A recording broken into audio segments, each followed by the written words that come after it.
ओम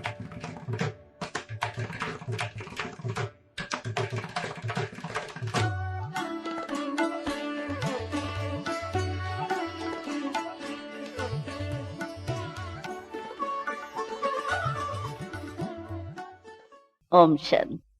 आज सवेरे सवेरे बाबा ने हम सबको लकी सितारे बना दिए। याद दिलाया बाबा ने, तो आप कौन से सितारे हो?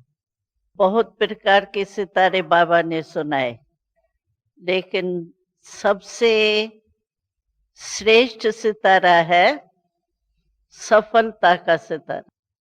तो हर एक ने अपने आप से पूछा कि सिर्फ सुना, अपने आप से पूछा कि मैं कौन? बाबा ने तो भिन्न भिन्न नाम बताए, उम्मीदवार भी बता दिया।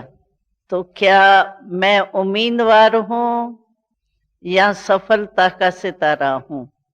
क्योंकि बाबा ने कुछ समय पहले हम सबको वरदान दिया था कि सफलता तुम्हारा जन्म सिद्ध अधिकार।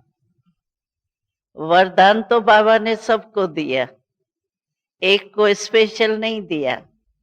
सभी को कहा कि सफलता आपका जन्म सिद्ध अधिकार है, लेकिन उस अधिकार को हमने कहाँ तक जीवन में लाया वो हमारे ऊपर।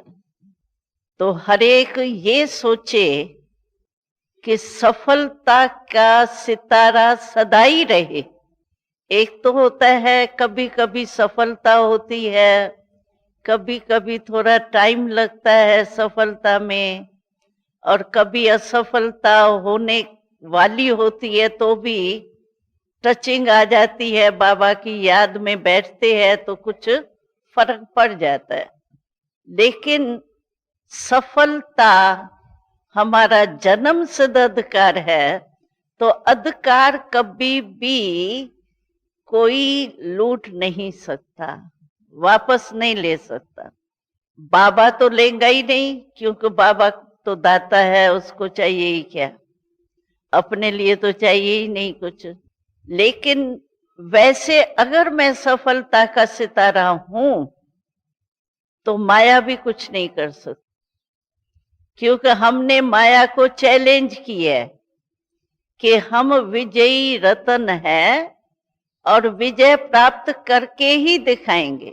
उसको चैलेंज किया है, आओ जो कुछ करना हो भले आजमाओ, लेकिन हम विजयी सितारे। ऐसे प्रॉमिस किया है, माया को चैलेंज किया है कि नहीं? किया है ना पांडव? किया है। हाँ, सिर्फ ऐसे ऐसे करना, हाथ से आवाज नहीं करना। हाँ। तो जब चैलेंज किया है तो वो तो आएंगी जरूर। हाँ? किसको भी आप चैलेंज करेंगे, आओ मैं देखता हूं कैसे लड़ते हो, तो वो तो कोशिश तो करेगा ना, चाहे कमजोरी हो, लेकिन कोशिश तो करेगा ना सामना करने की। तो माया भी सामना तो करेंगी, क्योंकि चैलेंज ही हमने किया है। लेकिन माया से घबराते तब है जब सफलता का सितारा हूं, ये संपूर्ण निश्चय है, लेकिन स्मृति में रहता है। आपसे कोई भी पूछेगा आप का जन्म सिद्ध अधिकार है सफलता, सभी हाथ उठाएंगे हाँ, बाबा ने दिया है तो सबका है।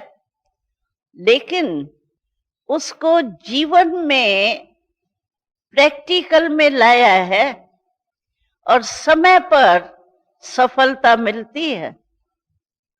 कि समय बीत जाता है, पीछे सोचते हैं अगर ये सोचते ये करते तो शायद मेरा और अच्छा हो जाता। तो अगर बाद में करने के बाद अगर हम सोचते हैं, समय तो चला गया। कहावत भी है, तीर कमान से निकल गया तो वो वापस आएगा क्या? वापस तो आएगा ही नहीं, वो समय तो चला गया ना। हमारे रजिस्टर में फेल का नाम तो आ गया ना, फिर चाहे आप आगे और ज्यादा पास हो जाओ, लेकिन एक बारी दाग तो पड़ गया ना रजिस्टर में, वो तो दिखाई देगा ना। इसीलिए समय पर सफलता मिलती है या नहीं मिलती है, ये चेक करना चाहिए, और अपने आप को ही चेक करो। ये दूसरा नहीं चेक करेगा। दूसरा कहेगा नहीं नहीं तुम तो बहुत अच्छी हो, बहुत अच्छी हो, तो भी खुश हो जाएंगे, और कहेगा नहीं तुम्हारे में तो हिम्मत ही नहीं दिखाई देती है, तुम तो इतना दिखाई नहीं देता है ब्रह्मा कुमार बने हो। कुछ ऐसा थोड़ा बोला तो कहेंगे क्यों मेरी इंसल्ट क्यों करते हो, मैं तो हूं, छिपाने की कोशिश करेंगे, क्योंकि 63 जन्म का देह अभिमान का संस्कार है ना, वो मानने नहीं देता है। अगर कोई गलती सुनाएगा ना तो हम कोशिश करते हैं, मेजॉरिटी देखा गया है, अगर हमको कोई आके कहेगा बहन जी आपने ये जो किया ना वो अच्छा नहीं किया, तो कोशिश करेंगे हाँ अच्छा तो नहीं हुआ, लेकिन ये बात थी ना, इसने भी ऐसे किया ना, इसीलिए मैंने किया। ये नहीं कहेंगे कि हाँ मेरी गलती है, कहेंगे इस ये हुआ ना, बात ही ऐसी थी ना, समस्या ही ऐसी थी, ये नहीं करते ना तो मेरा भी नहीं होता। टालने की कोशिश करेंगे, लेकिन अपने आप को तो टाल नहीं सकेंगे ना। आपका मन अपने लिए तो सच्चा ही होगा ना, टालेंगे थोड़ी।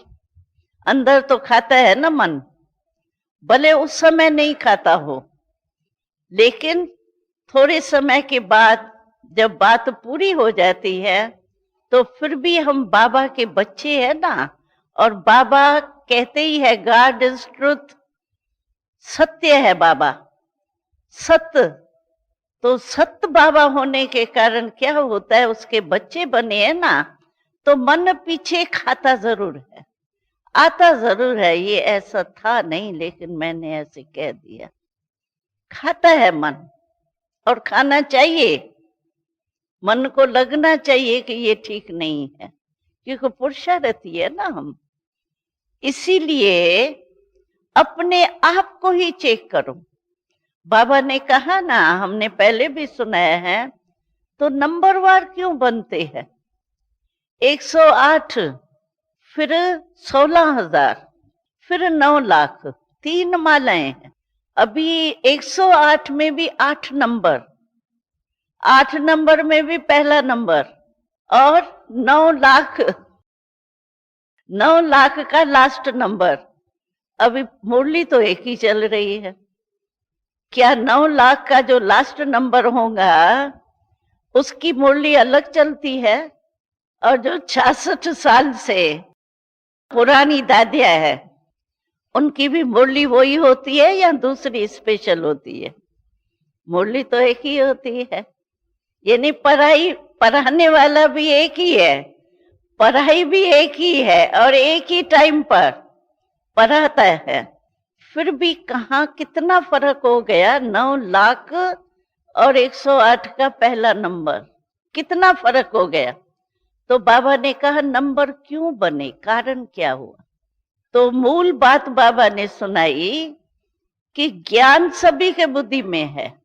अगर आज किसी को भी कहो भाई फलाने टॉपिक पर आप भाषण करो, मैं समझती हूँ बहुत अच्छा भाषण हरेक कर सकते, और हरेक के बुद्धि में पॉइंट्स बहुत होंगी, सबसे अच्छे दादियों से भी अच्छा भाषण कर सकती है, कई ऐसे भी विचार है। लेकिन कारण क्या हुआ? तो बाबा ने कहा क्या है, शक्तियां भी बुद्धि में है अभी, और कोई शक्तियां याद नहीं हो, लेकिन जो हमारा चित्र अष्ट शक्तियों वाला है वो तो सभी को याद होगा। चलो दूसरी शक्तियां भूल भी जाए, 8 शक्तियां तो जरूर याद होंगी। तो बुद्धि में शक्तियां भी है, ज्ञान भी है, योग भी लगाते तो है, बैठते हैं चाहे थोड़े जुट के भी खाते होंगे लेकिन बैठते तो है ना, और अभ्यास भी करते हैं, क्योंकि बाकी बने क्यों ब्रह्मा कुमार? बने तो जरूर पुरुषार्थ तो करते ही होंगे ना। लेकिन बाबा ने कहा क्या है कि समय पर वो शक्ति काम में लगाने नहीं आती।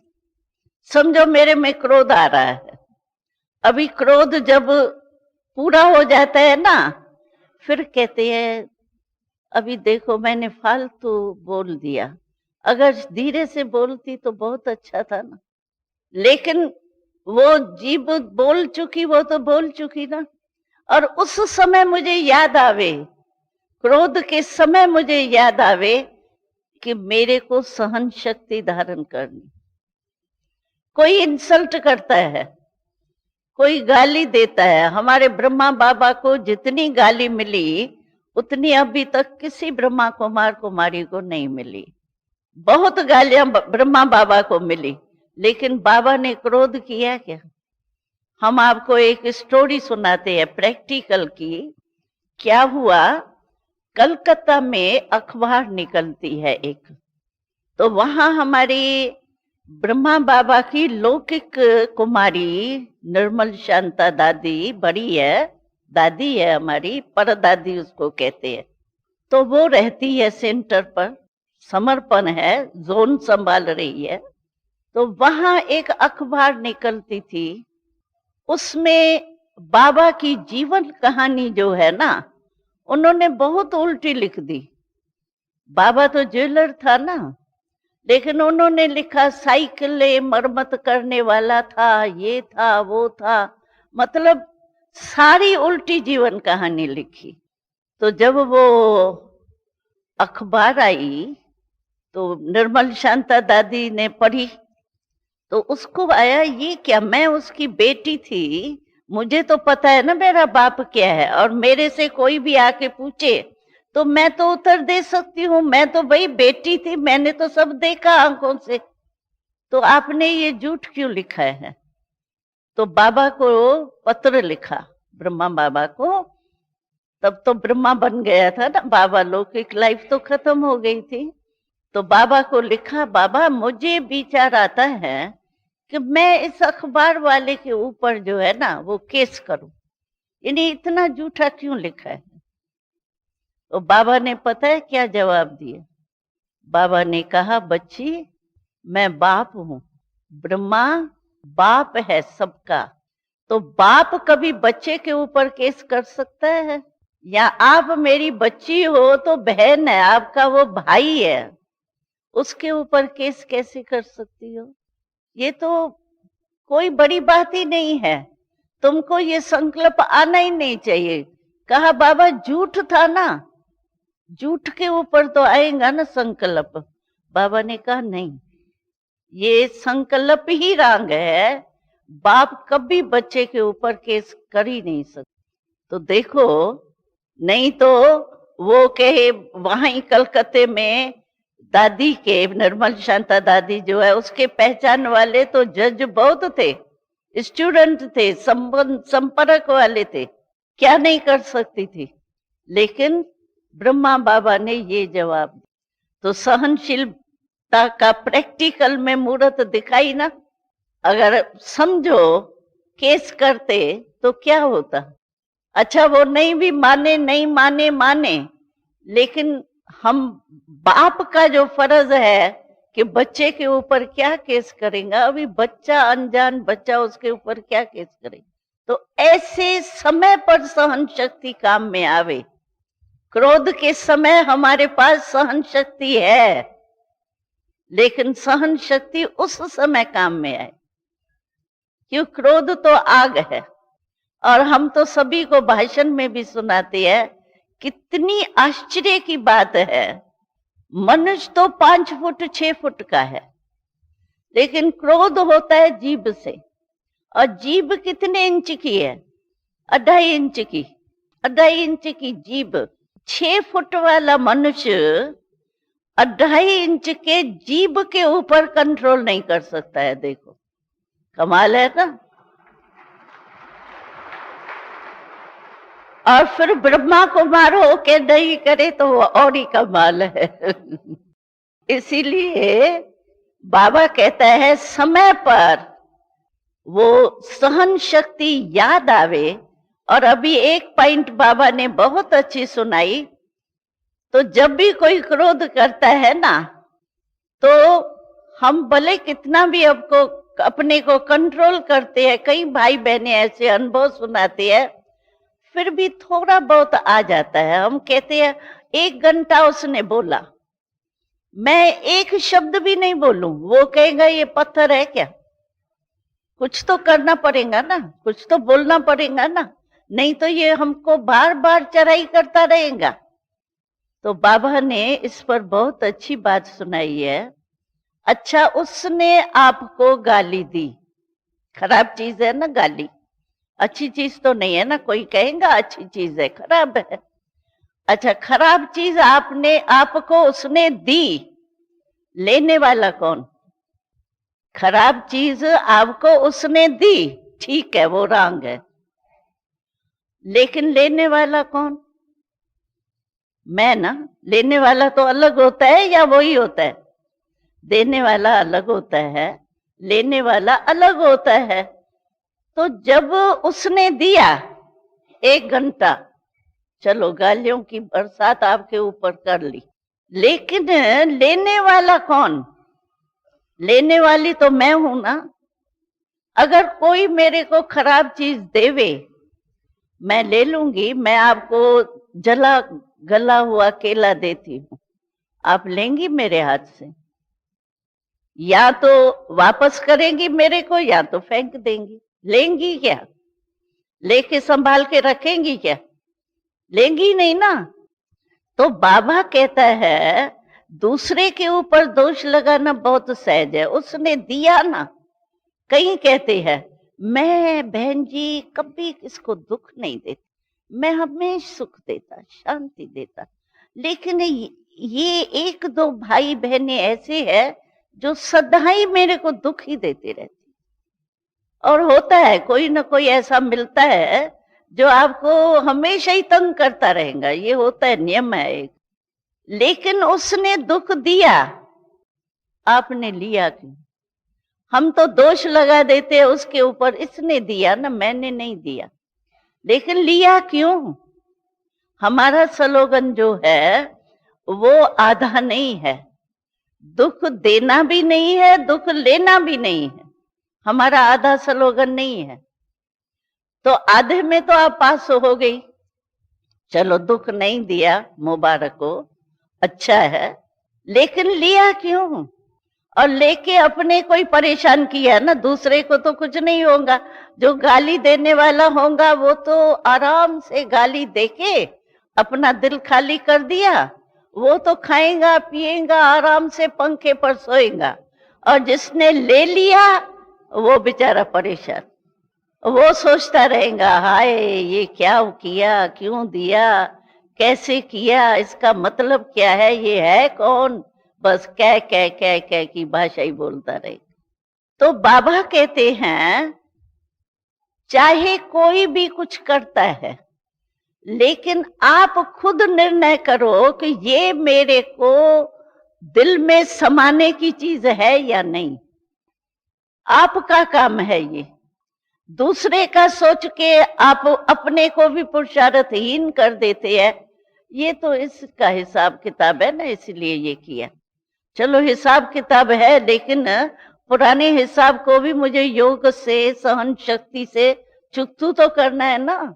धर्मराजपुरी में जाना है क्या? जाना तो नहीं है ना। तो यहीं चुकतू होगा ना। कैसे होगा चुकतू?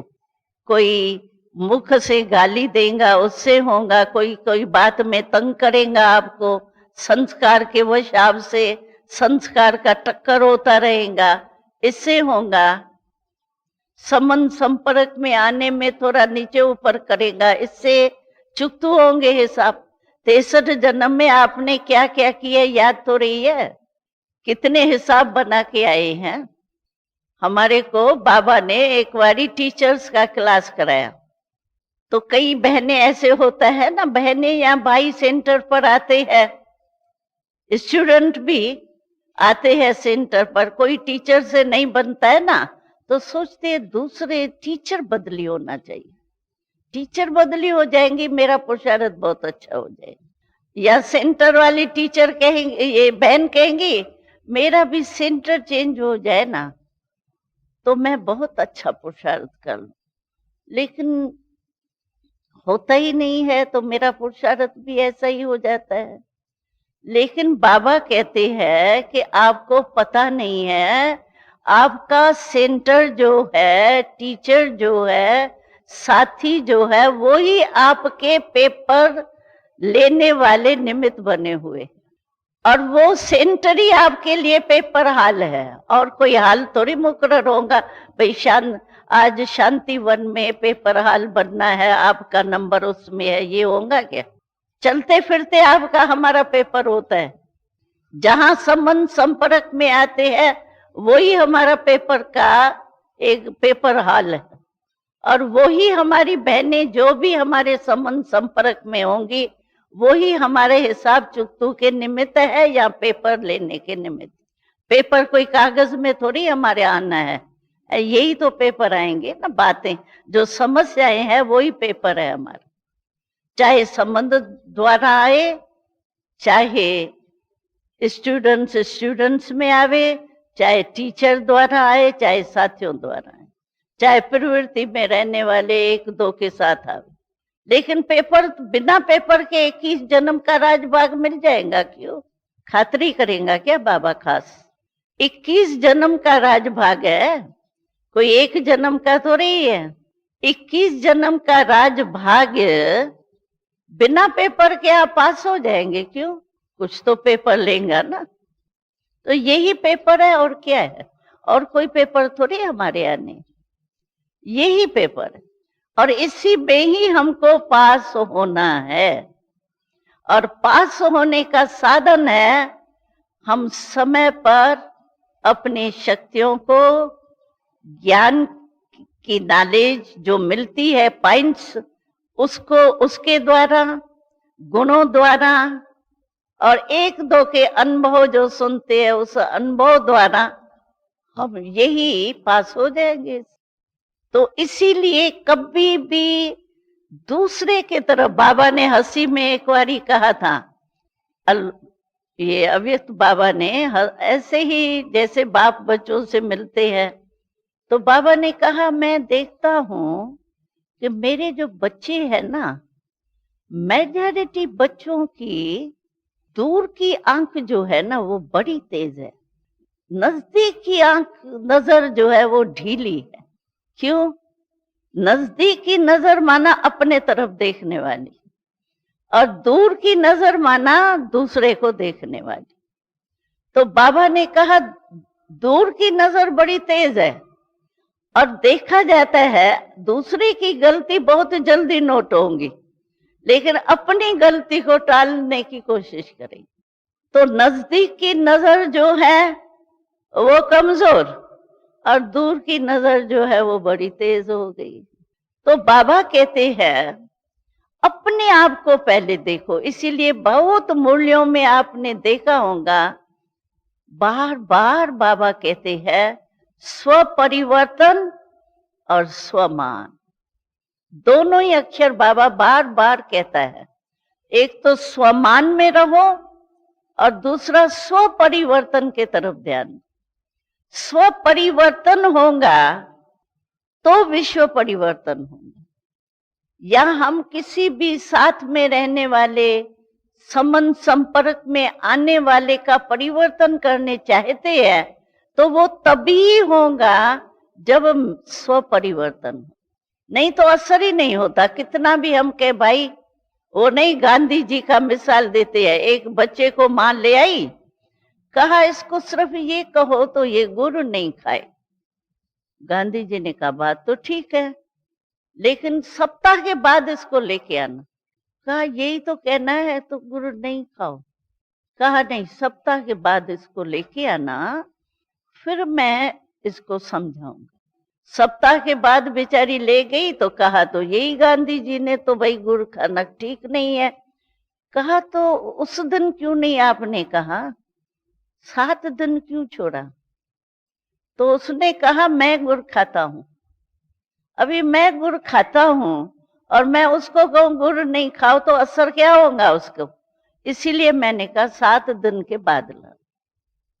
तो नेचुरल है, कोई भी बात में आप देखो, अगर हमारी धारणा नहीं होगी और हम किसको कहें तुम क्रोध नहीं करो और दूसरे दिन मैं क्रोध कर रही हूं, तो असर होगा उसके ऊपर।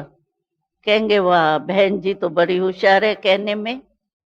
तो इसीलिए स्व परिवर्तन के ऊपर अटेंशन रखना चाहिए। स्व परिवर्तन के ऊपर अगर मेरा अटेंशन होगा ना, दूसरों की बात देखने में ही नहीं आएंगी। जैसे देखो कोई बहुत बिजी आदमी होता है, कुछ भी होता रहे उनका अटेंशन नहीं जाएगा। बहुत बुद्धि का काम में बिजी है तो अपने काम में बिजी होगा, बस क्या हुआ क्या नहीं हुआ कुछ पता नहीं।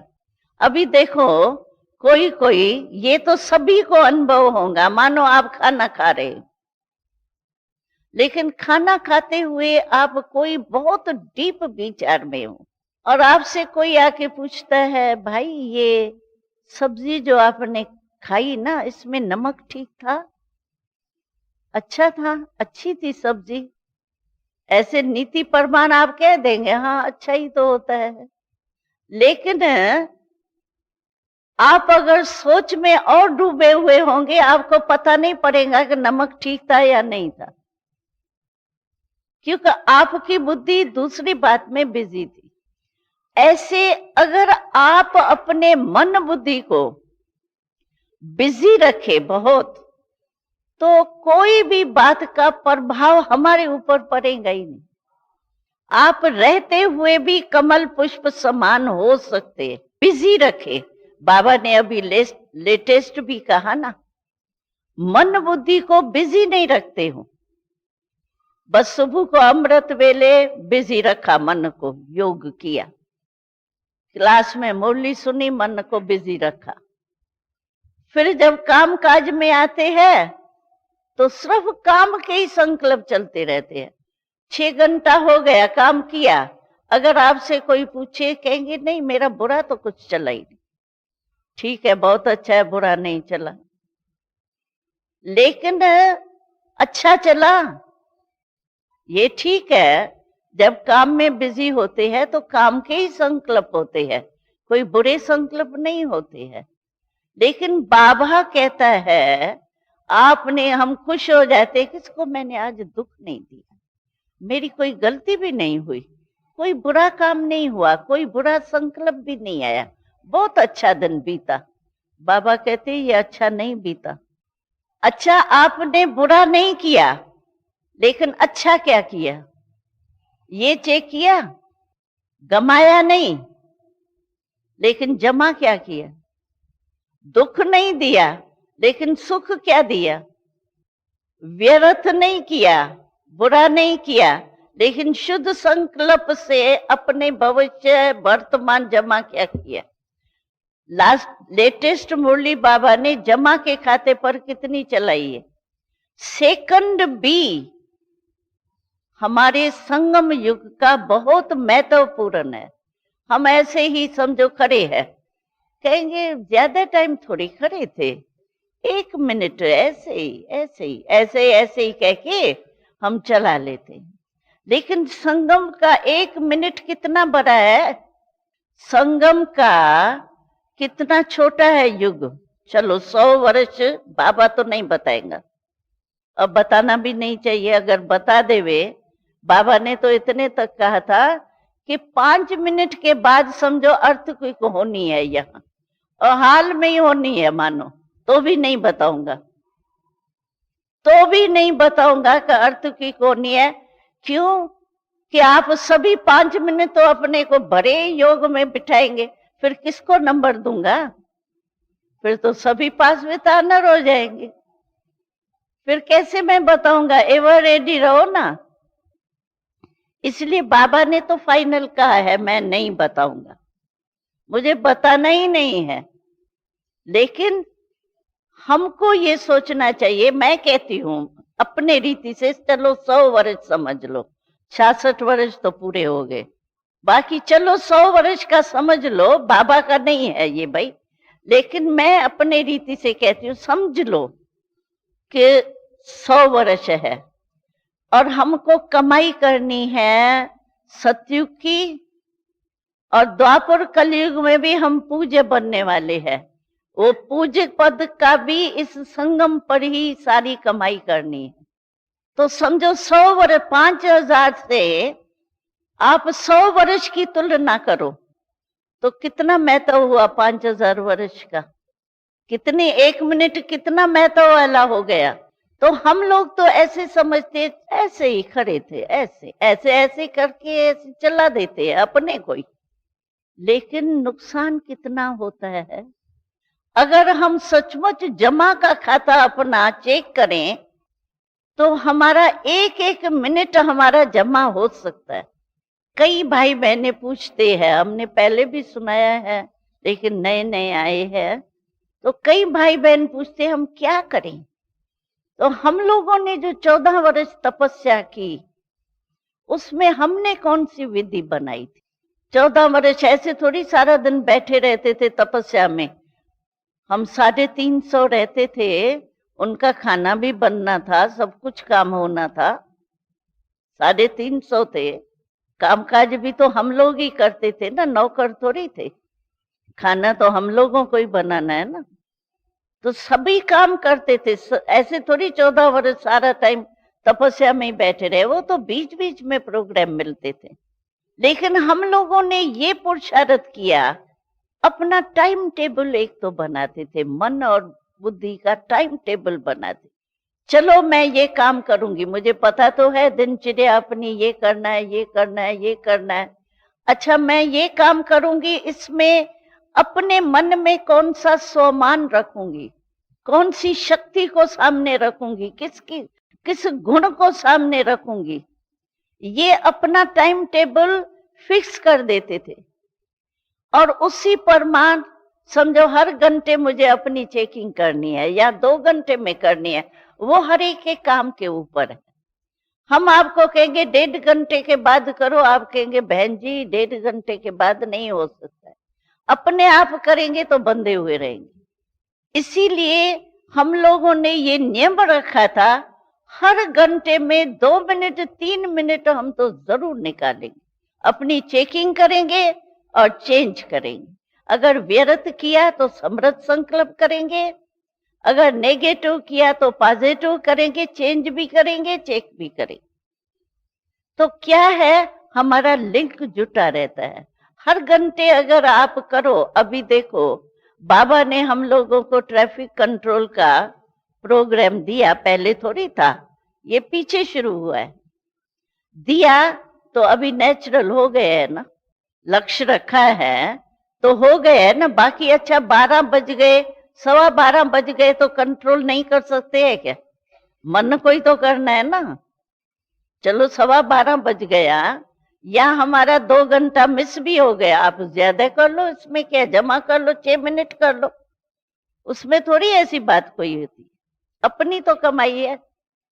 ऐसे ही अगर हम लोगों ने ये अटेंशन रखा और 1-2 से रेस करते थे, इसने 1 घंटे में से 2 मिनट अच्छे निकाले, मैं कल 3 मिनट निकालूंगी, दूसरी कहती थी ना मैं 5 मिनट निकालूंगी, ऐसे रेस करते थे। ऐसे अपना मन और बुद्धि का टाइम टेबल बाबा से अमृत वेले मिलने के बाद जरूर अपना बनाओ और नोट करो, जो टाइम टेबल आपने बनाया उस अनुसार मन और बुद्धि को बिजी रखा। और मन बुद्धि फ्री होता है ना, तब भी माया आती, अगर फ्री नहीं होगा तो आएगा कौन। कोई ऑफिसर भी देखो, हमने देखा है कई बार ऑफिसर्स के पास जाते थे ना, तो उन्हों को अंदर काम करना होता है, कोई न कोई बीच में आता है तो बहुत मुश्किल हो जाता है ना सोचना, तो बाहर आउट का वो तख्ती लगा देते थे, तो जो भी आएगा आउट देख करके भाग जाएगा, भाई है ही नहीं। तो बाबा कहते हैं ऐसे आउट की आप थोड़ी तख्ती लगा देंगे, लेकिन आप अंतर्मुखी हो जाओ, अंदर चले जाओ बस अपने मनन चिंतन में, तो माया आएंगी भी, देखेंगे मन बुद्धि इनका तो इतना बिजी है जो ये तो हमारे को कुछ नहीं देख सकती, मैं कुछ नहीं कर सकती, आप ही लौट के जाएंगे। आपको मेहनत करने की क्या जरूरत है? आए माया फिर भगाओ, क्यों आई, क्या हुई, ये इतना टाइम वेस्ट क्यों करो? टाइम जमा का है कितना थोड़ा सा समय, ऐसे ही युद्ध में ही चला जाएगा तो फिर अंत तक युद्ध ही चलती रहेंगी, तो फिर चंद्रवंशी बनना पड़ेगा, सूर्यवंशी तो बन ही नहीं सकेंगे।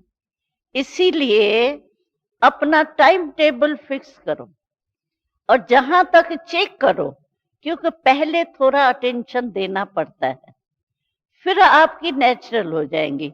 अभी देखो देह अवमान कितना नेचुरल हो गया है, बैठते हैं बाबा के याद में, फिर देह भान के फालतू संकल्प आते रहते, और कई कहते हैं बहन जी योग में ही फालतू संकल्प आते हैं, वैसे चलते फिरते नहीं आते, लेकिन जब योग में बैठते हैं ना उस समय बहुत फालतू संकल्प आते हैं।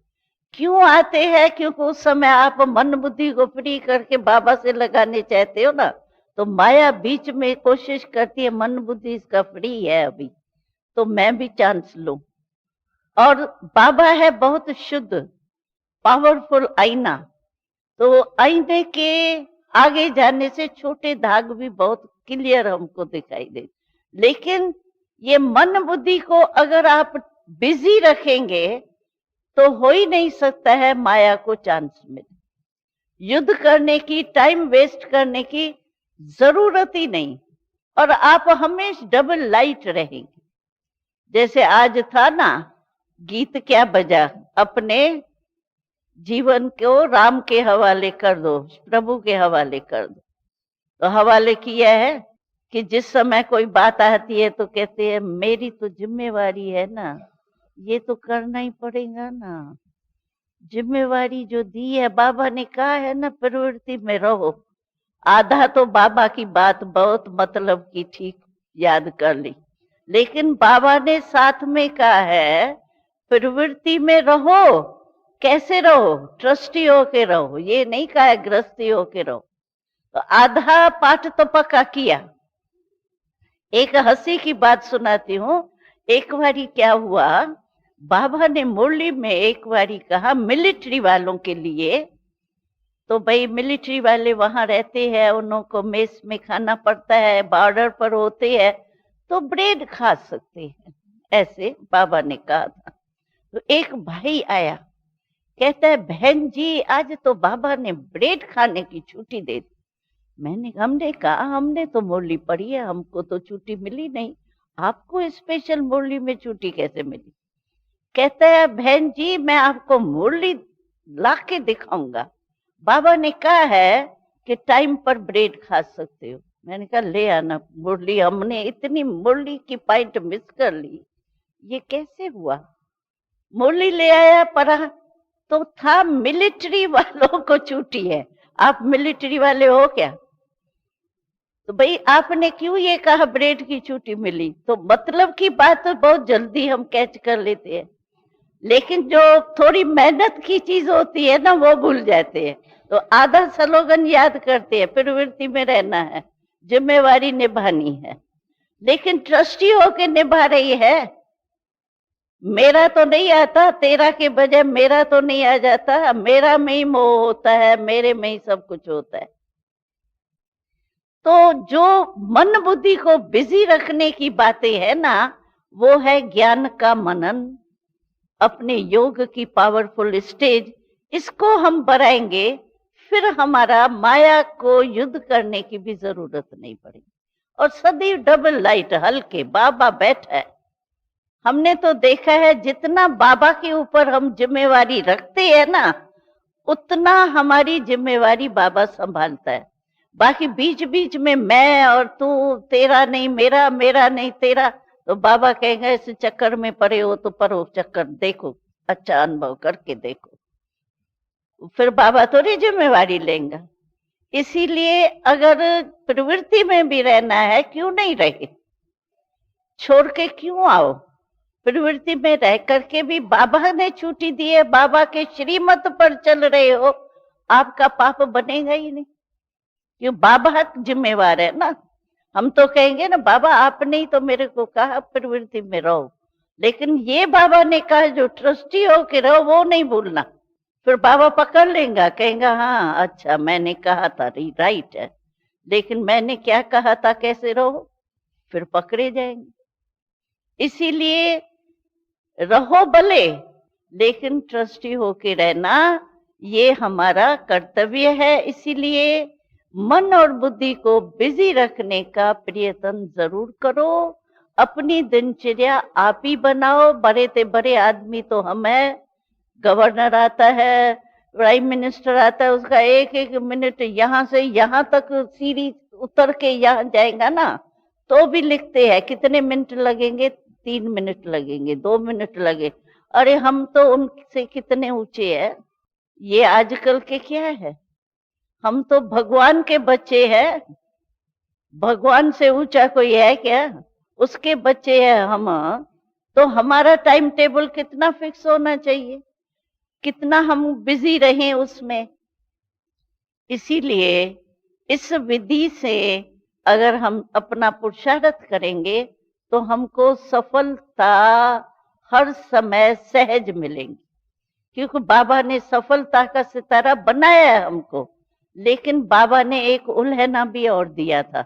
बाबा ने कहा मैं कहता हूं, आश्चर्य लगता है बच्चों के ऊपर, मैं कहता हूं मैं तुम्हारा बोझ लेने के लिए आया हूं, फिर मेरे को बोझ देते ही नहीं है। अपने सिर पर बोझ उठा के गिरते हैं चढ़ते हैं, जैसे बोझ उठा के नहीं उठ नहीं सकता है तो ऐसा ऐसा चलते हैं, कभी गिरते हैं कभी जुड़ते हैं, फिर कहते हैं बाबा बाबा बचाओ बचाओ, बाबा मदद करो, बाबा मदद करो। मैंने कहा है क्या बोझ उठाओ, क्यों उठाते हो।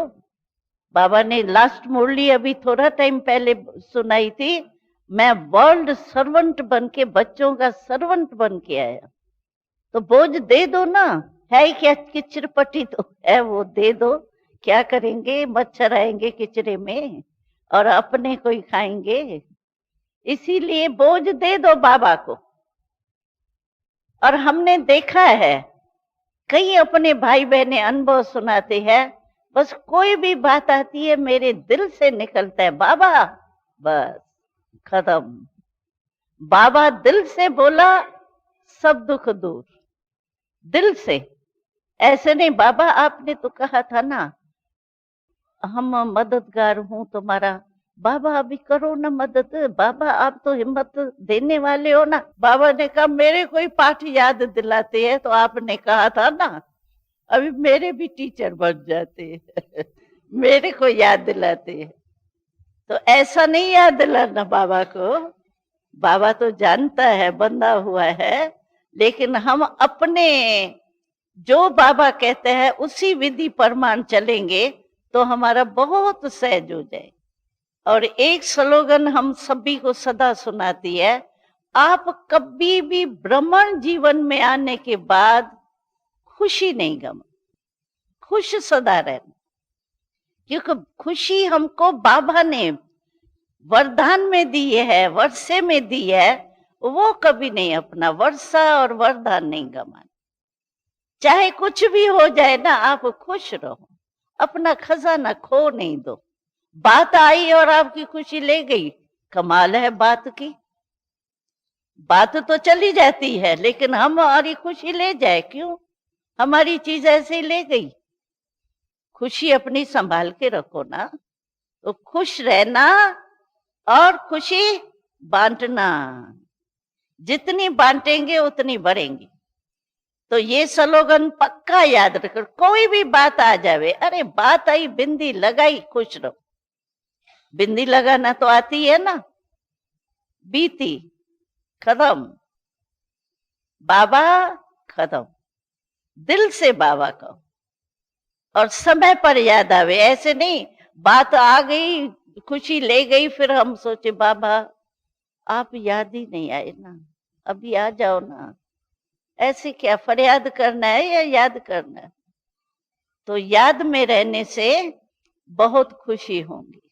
तो खुश रहना और खुशी खूब बांटो, खूब खूब बांटो। ओम शांति।